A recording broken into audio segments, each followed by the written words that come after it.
எடுத்துக்கியா மக்கள் கொடுத்தது எடுத்துட்டு போய் எனக்கு தேவையில்லை. எனக்குன்னு ஒரு ஏதோ ஒரு இடம் கொடுப்பீங்களா? அது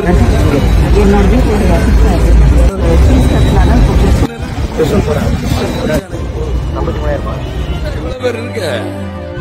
இந்த 4 பேர் வந்தா ஒரு நேரம் சோறு போட மாட்டீங்க.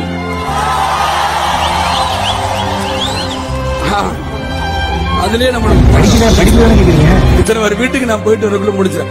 என்னையா காசு காசு காசு பணம் படப்புவாங்கயா நீங்களும் உங்க காசு என்னையா கோடி கோடியா சேர்த்து வச்சு எங்கயா கொண்டு போய் எப்படி அமைஞ்சிருக்கு பாருங்க.